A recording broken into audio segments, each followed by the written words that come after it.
Welcome to the National Indian Gaming Association's Associate Member Spotlight with Sightline Payments. My name is Ashley Cope, and I'm the Marketing Manager for the Indian Gaming Trade Show and Convention. I just wanted to share a few housekeeping tips before we get started. Everyone is muted by default except for our speakers. If you have any questions during the presentation, please type them into the question or chat box and they will be brought up at the end. This session will also be recorded and available on our website. Now, without further ado, I would like to introduce Victor Rocha, Conference Chairman of the National Indian Gaming Association. Thank you, Ashley. Good afternoon. My name is Victor Rocha. As she said, I'm the Conference Chairman for the National Indian Gaming Association. And today is the National Gaming Association's Associate Member Spotlight. And we're talking to one of our recent members, Sightline Payments. And we're pleased to have, actually, he's a really good friend of mine, Jonathan Michaels, who's the Senior Vice President of Sightline Payments, in charge of strategic development and government affairs. Jonathan, welcome. How are you doing, my friend? I'm good. Thank you for having me, Victor. We're tremendously excited to be members of the National Indian Gaming Association. And I want to thank everybody for taking time out of their schedules to join us today. Yeah, thank you. And actually, we really do appreciate that. We know you guys have a lot to do, but we appreciate you being here. Jonathan, tell me a little bit about Sightline Payments. You know, where you guys come from, what are you doing, and what you're doing in Indian country too. Sure, Victor. So Sightline Payments is a fintech specializing in digital payments options for really the sports betting and casino spaces. So we've been around for 10 years. Certainly our growth in large part has been fueled by the incredible rise in sports betting nationally over the past 3 years. More recently, both due to the growth in sports betting and the pandemic, we're excited to really get into the reason the company was created 10 years ago to take casinos cashless, and had some exciting news this week at Resorts World Las Vegas on that. So Sightline, our flagship product, is called Play Plus, which is a consumer solution designed to easily both fund and transfer money into wagering accounts. What we do, I guess more than a lot of other payment sources, is we're able to put your logo on a card that we would send to all of your patrons that they could use anywhere a Discover or MasterCard is accepted. So players have fungibility for their funds. And really what we try to do is be at the leading edge of fintech in the gaming business, both on the digital side and on the brick and mortar side. You know what, actually, this is probably a really good time. Ashley, we have a video of a real brief one on Sightline, Play Plus, I apologize. Ashley, could you play that video for a sec? Thank you. Can you see it? Just double check. Yes. We all love a good time.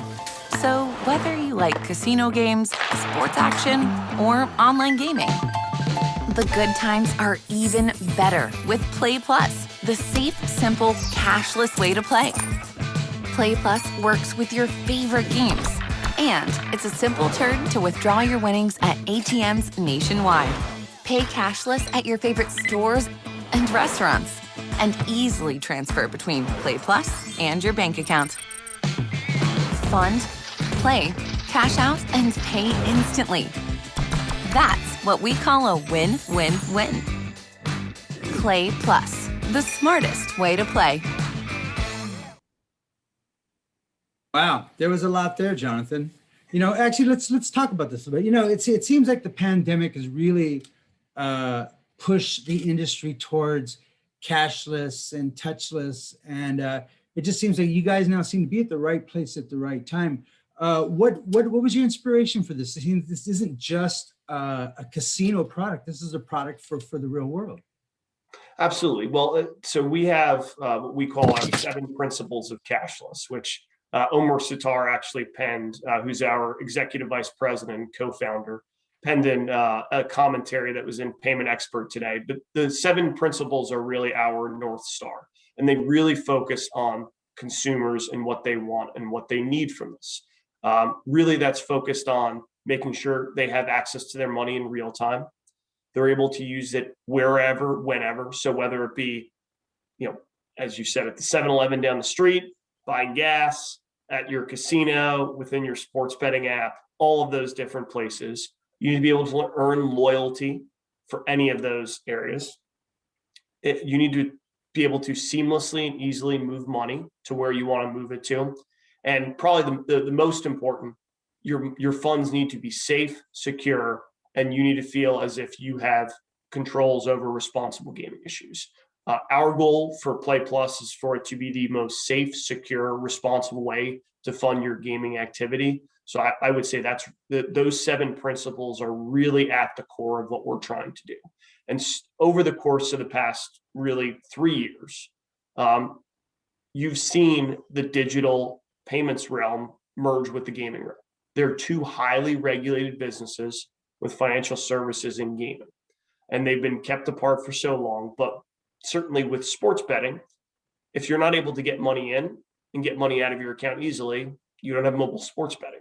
So our CEO, Joe Pappano, who expressed his regret for not being able to join today, really led the charge to work with financial institutions to get them comfortable with gaming, get them comfortable with gaming transactions, where you have acceptance, where it's pretty much a non-issue. Bank of America was really the last major bank that was a holdout. They actually started accepting gaming transactions earlier this month. So you've seen all these digital operators find success in using digital payments. COVID happens. You've seen reduction in use of cash, increase in contactless payment options, really increase in mobile payment options. I mean, we use our phone for everything now. You don't want to touch different things, cash, cards, whatever. Those trends are not going to go away just as, as the pandemic hopefully subsides for all of us shortly. But we're able to harness those real efforts and unlock them in a brick and mortar casino setting as well, where you have so many different touch points. But really what we're trying to do is give consumers that experience that they have across the rest of their lives in a gaming environment, which is really exciting. We have a question here, which is actually a really good question from our first Chris Cerroti.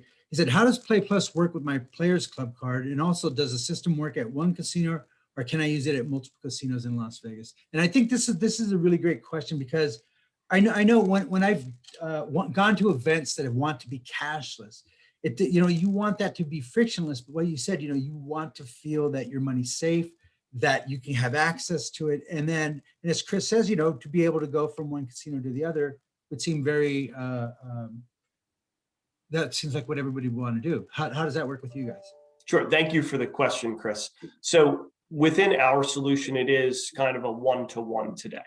So if you were to put money on your Resorts World Las Vegas Play Plus account, you would only really be able to use those gaming funds at Resorts World Las Vegas. Now, if you took those winnings and went down the street to another property, you can use your physical Play Plus card and withdraw cash and play that way, because it acts as a debit account. But I guess the important question there is on loyalty. So within the Resorts World Las Vegas ecosystem, you would have the Resorts World Las Vegas app. Your Play Plus account would be within that, and any funds you would spend within that app, which you can use across the entire property, both within gaming and non-gaming environments, you would be able to earn loyalty for. So, Chris, did I answer your question? I think he just raised his hand and he said, yes. It just feels that you mentioned a really important thing. You talk about Resorts World, and we had this conversation a little earlier about, they really do seem to be on the cutting edge of where this industry is going. They made an announcement that they're going to be all in a cashless environment. They also announced that Sightline is part of one of their partners and stuff like this. Tell us about this experience. It just seemed this was tailor-made for your company and everything that you've been doing.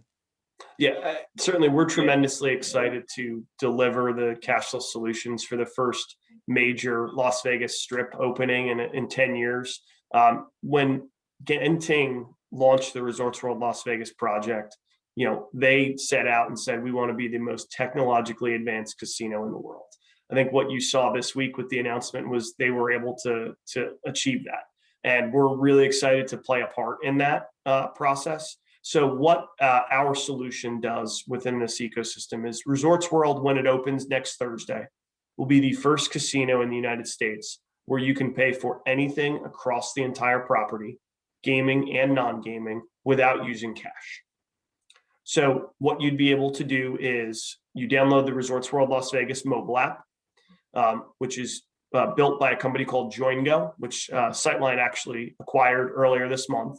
And it's a tremendous app and user experience.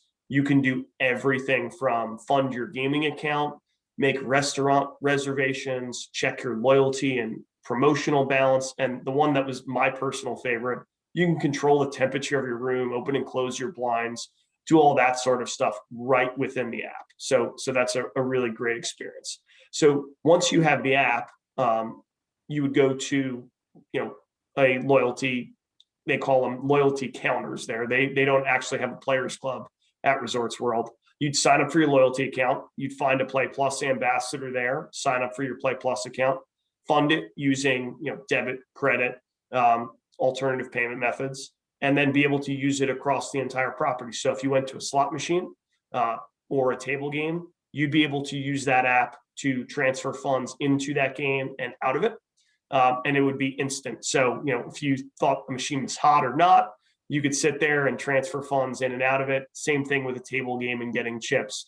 Our team really worked to design an intuitive, seamless experience where you can use that in really new use cases across the property. Do you have any other cashless technologies live at integrated casinos, resorts, and stuff like that? What else have you got? What else have you got? Sure. So the first program we actually launched several years ago was Mohegan Sun in Connecticut. They were our first cashless partner, and it's a small program, but it does really well for those that are involved in it. We recently also launched at a number of Boyd gaming properties. Aliante in North Las Vegas is one of those. In addition, we have trials up and running in Iowa, Indiana, Ohio, and Pennsylvania. So certainly we've seen some real momentum. And certainly credit to Mohegan Tribe for really buying into this at the outset and being a leader and an innovator. Well, and actually they are too. The tribes in Connecticut have always been on the cutting edge of on what the tribes can do in Indian country. And as I've told Chairman Butler many times before, before Foxwoods was built, we didn't know that we could build casinos that big. And they showed us what can be done. And Mohegan, and they're still the leaders in our industry, and that's great to hear. So like we said earlier, the pandemic really has moved everything towards this cashless environment. The fact that resorts is now opening up, I think, is really exciting, and I can't wait to see it when we get there. Las Vegas, where do you see this industry going? It's obviously very exciting for you, but where do you see it going, man? Sure, and certainly we in the gaming industry have had a very up and down past, I would say, 18 months. A credit to certainly those across Indian country for the work that they did within their communities to make sure they were safe. Certainly at my first, business trip in a long time, I went to Oklahoma and visited a couple of the properties there, and they were just doing tremendously well. So it's great to see that the industry has gotten back on its feet after getting knocked down. But certainly what I think is, you're going to start to see a ton of innovation across the industry. Payments is just one area where I really think this is going to go, is really how you tie the digital gaming and the brick and mortar gaming experiences together. The wallets, the loyalty, the personalization. I think the companies that are in the organizations that are able to really do that and pull those two together are really going to be the ones that are going to be successful. For us, we believe that digital payments is at the heart of that. We can really unlock those opportunities and work with properties to do that. So I tend to say there are three things that I think digital payments can help revolutionize within the gaming industry. One is loyalty. Certainly, you have to carry around a physical card. You have people lose it, leave it in machines all the time. You don't necessarily remember to put it on a table game or at a restaurant or wherever. If you're using everything via your phone, which hopefully you're not going to lose, though we've all been there, you're really going to be able to utilize that, right? And across whatever you're doing within a property. The second is personalization. So as you're using all of this within an app environment, I can build a persona on you as a customer. And this is for me to be able to deliver a better experience to you. So I'm Jonathan Michaels. I tend to go to a property I stay overnight midweek, which means I'm a business traveler. I tend to take people like Victor out for nice dinners. I like playing blackjack, and usually I have a whiskey at the end of the night, right? So what you're able to do using that data is push me offers to allow me to do that. $20 free play on blackjack, a free maker's mark at the center bar, whatever it might be. You can really tailor experiences that meet each individual person because of the data that you're putting forward. And the last one, which I touched on earlier, is responsible gaming. Within the mobile sports betting apps today, you can do things like set time limits, deposit limits, spend limits. You can track your play. You can find resources around self-exclusion. You can do all of that stuff. That's going to be the same environment that you have within a Resorts World Las Vegas mobile app or any other one with Cashless. So you're able to really be in control of your experience. The other thing that Sightline is doing alongside Global Payments, we've engaged in a project along with UNLV called the Payments Collaborative. So we're essentially donating not only money, but providing our data for years of payments to identify if there are markers of harm in how people deposit funds into our accounts, whether that's increased deposits, amounts, timing, whatever it may be. We believe that by having more and more of this data, we're able to really build tools and resources to ensure that people are able to wager responsibly, which is just critical for our business. Jonathan, I am so glad you brought up this subject because it really is very important as we go forward in this it isn't just touchless and cashless, it really is frictionless. And that's what we're talking about, making it easier. And when we go to these casinos, when we go in these environments, and I think the pandemic showed this even more important now, showed how important these environments are for socialization. And especially where I went to my casino, I saw, in June when we opened up first a year ago, it was one of the only few places open. And so there really are these environments that people feel safe. And I think it's important that as we go forward in introducing these new products, that responsible gaming is at the very forefront of what we're doing. I think it's very, very important. It's not enough to have these special business relationships, but we also have to be caretakers of our customers too. And I think we as Native Americans understand that very, very well. And it's very important to us. We feel like part of our community. It isn't just a business. So it's wonderful for me as a Native American to hear that your company is putting responsible gaming front and center. I think that's really important. And you touch upon an important point, which I think is very valid and prescient, which is about our data and our information. And giving. It isn't really about collecting. It's about sharing and helping our customers have a better time. And in this world of a post-pandemic world of aggravation and stress, and sometimes it feels like the world is broken, I think it's very important that when people come to the casinos, that we treat them like humans and like people and not just as customers.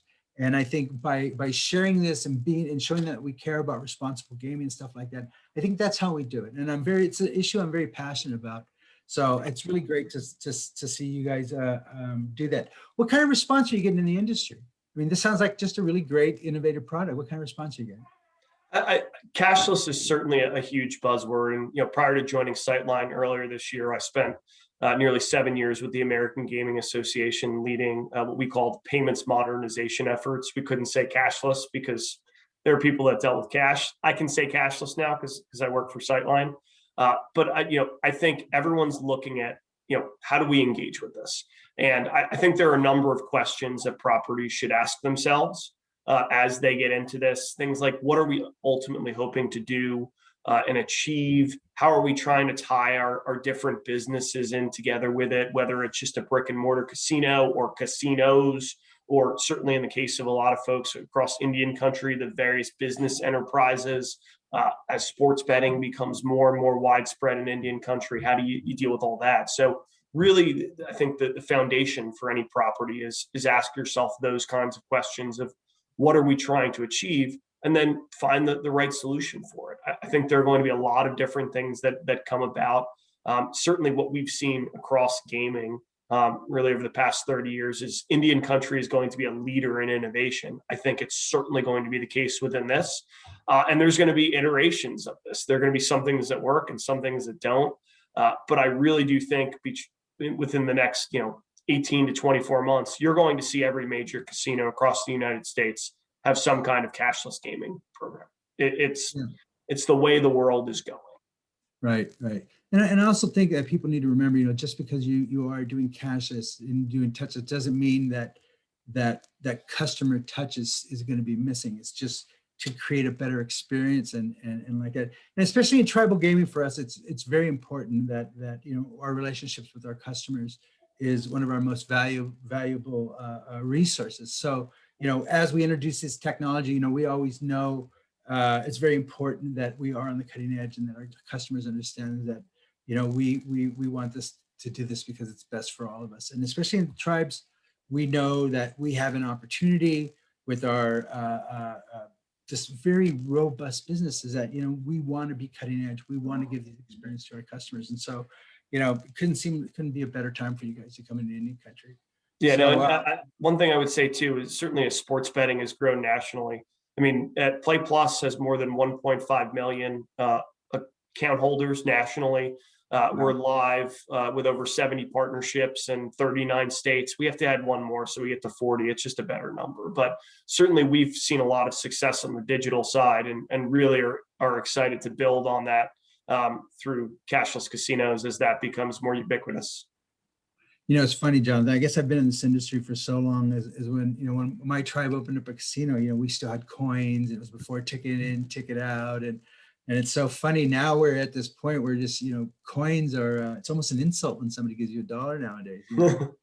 But yeah, as we both know, the other side of this is cashless environment. It's just so much easier to take care of take control of our finances and have a better understanding of where we spend our money. So I, for one, welcome our digital overlords. And glad that we're at this place. So Jonathan, tell me about where you guys are going to be in the future of this industry. We know touchless. No, actually, you know what?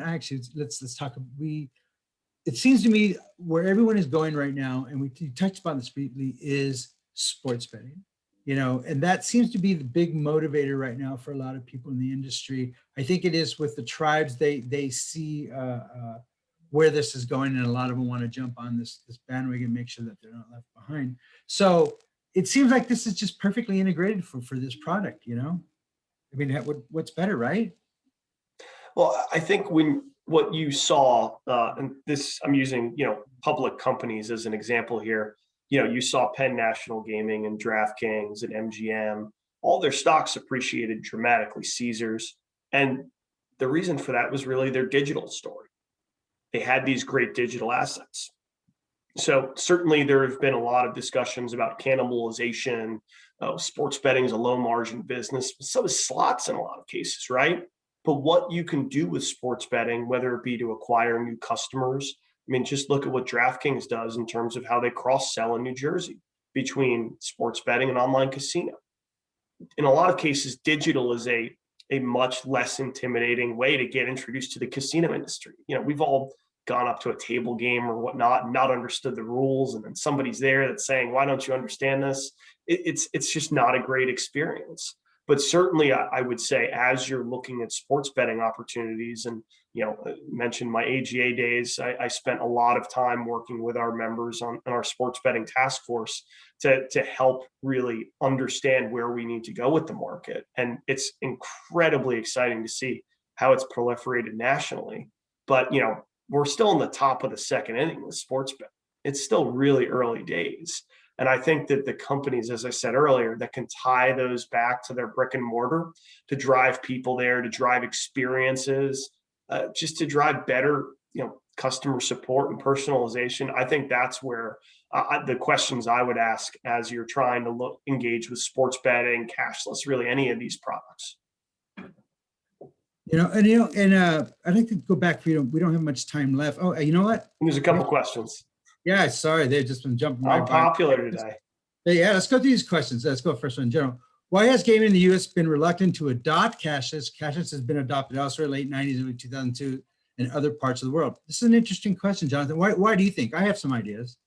So I think there are a couple of reasons. One, it's, an object at rest stays at rest unless acted upon by an outside force, right? The outside forces in this case are sports betting and COVID. Those are going to push the industry forward. You also have regulators now that are much more, I would say, used to having gaming in their jurisdictions. They want to find ways to help their properties be innovative and be successful. So what you've seen is a real shift in regulators saying, no, no, no, no, that's bad, to, hey, we should look at this and really do that. And I commend regulators both in Indian country and in commercial jurisdictions for their openness to this idea. And certainly as you see the digital success on sports betting and online casino, that really will lead to, okay, we're gonna do this.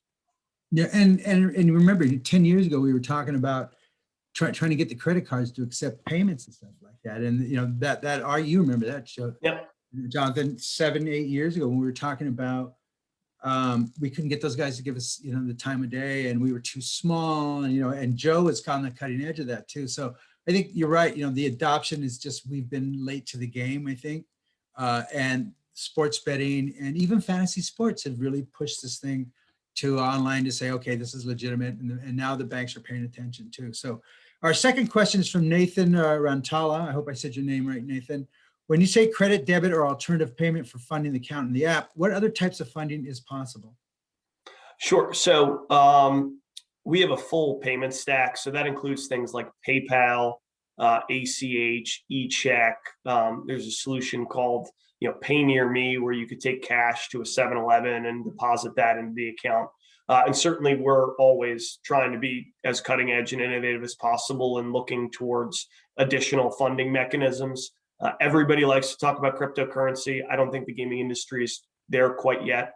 I think there's a lot of questions around anti-money laundering, know your consumer, source of funds, that I think need to get answered. And hopefully those do, because certainly you've seen the rise in interest in cryptocurrencies over the past really 12 to 18 months. You're talking about the currency of hackers? Is that what we're talking about? Just kidding. All right, you know what, what do we have here? Okay, how is that app used to digitally purchase? And this is from Carl Boyd, excuse me. How is that app used to digitally purchase additional checks at a gaming table? It seems to be it would be difficult for CCTV to confirm these purchases if needed and create more risk than a machine. It's an interesting question. Good question. Yeah. And I'm not an expert on some of the controls, but essentially on a table game, NRT has a solution called visual limits that we're fully integrated into. And that system will have a QR code on it that you would scan using the app. Dealer would see that, put checks in front of you. The interesting thing with Resorts World Las Vegas, which I think is really cool, is every single chip in their property is RFID enabled. So when you put $27 down on your blackjack bet, the table knows that you put $27 down. So hopefully that helps take out some of the human error in the process regarding those controls. But certainly we're happy to chat with you through some of your protocols to see how we make that all work, because at the end of the day, there does need to be that same level of accountability and controls that take place across the property. And certainly the folks that we've worked with so far have found that to be suitable.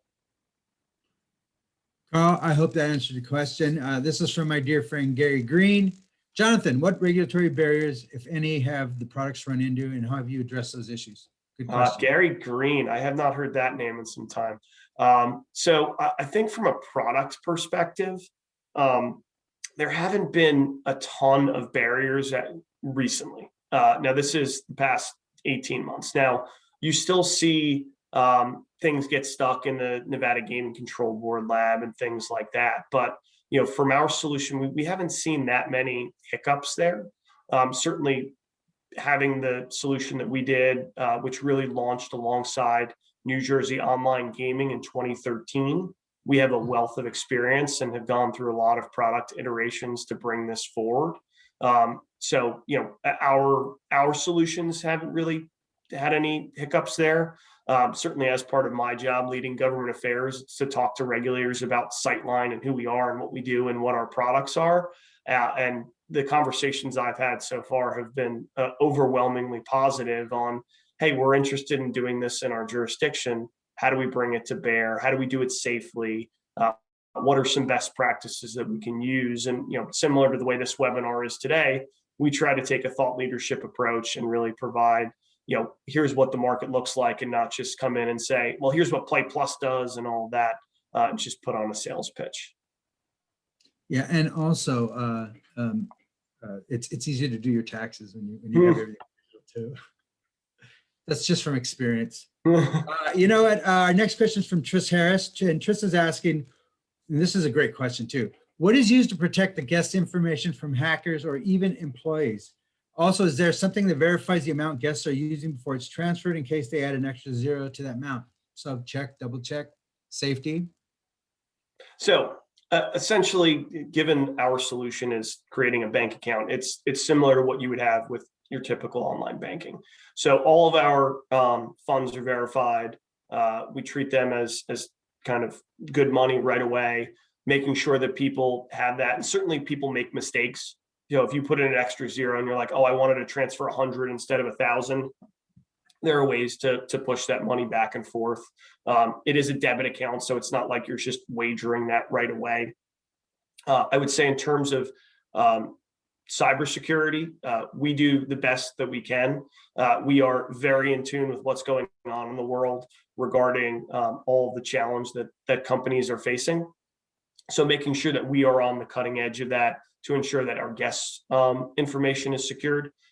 Regarding customers, data getting in the hands of employees, it's the similar type of protocols that would exist in your marketing database today. Making sure that you have that list of patrons, that there's a certain number of people that can access different data, and making sure that you really have the right folks that have access to it. And certainly we'll work with properties to make sure, okay, what are the types of data points that you want access to and really care about that are going to help drive these guests to have a great experience, enjoy their time, and spend more money. Yeah, and the thing with digital is that there's always a record there to keep track. And it just, if you use your Venmo and stuff like that, it's like, oh yeah, well, it's nice to have that record, and it isn't. We have another question here, one of our final ones from George Sutton. And George Sutton asks, what key items need to happen to fulfill your vision of every major casino having cashless within 24 months? So George has recognized your ambition, and he goes, and are the regulators supportive? Good question, George. Thanks. So I'll take the regulator piece first. I believe they are. There are a few jurisdictions that we're still working through this with, and a number of states have regulations that remain on the books that don't allow for this. But the ones that we've approached to date, and this goes back to AGA and certainly here with Sightline, they've been open to how they do that. You saw Nevada do it last year. That was groundbreaking for Nevada to change their regulations to allow for this sort of technology. What needs to happen for this to come to bear? I think it's an incredible industry collaboration. So when you look at Resorts World, we have an integration with Konami and their casino management system.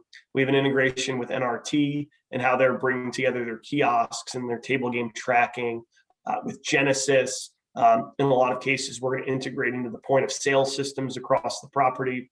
We have partnerships with Shift4 and Freedom Pay to do that. On the digital side, how you're integrating that in the sports betting platform. So really bringing all of those groups together to deliver these solutions, I think is going to be really the biggest opportunity, and making sure that you have parties that are able to work together, that have integrations together to bring that to bear, is really where the rubber meets the road.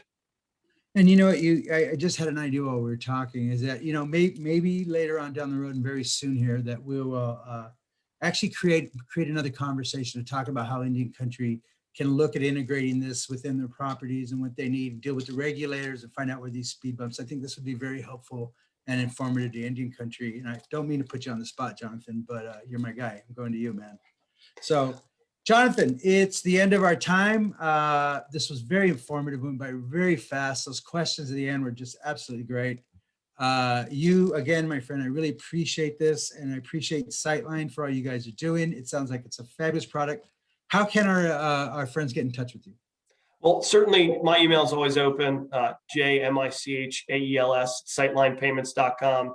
Any questions you might have, interest to, just want to learn more. I mean, certainly this is a very new space. So really our goal is to help educate as much as anything. We will be exhibiting at NAGA next month. So hopefully many of you come by our booth and say hello. We'll have some things there, whether it be Join Go in the app and some of our cashless solutions to share with folks.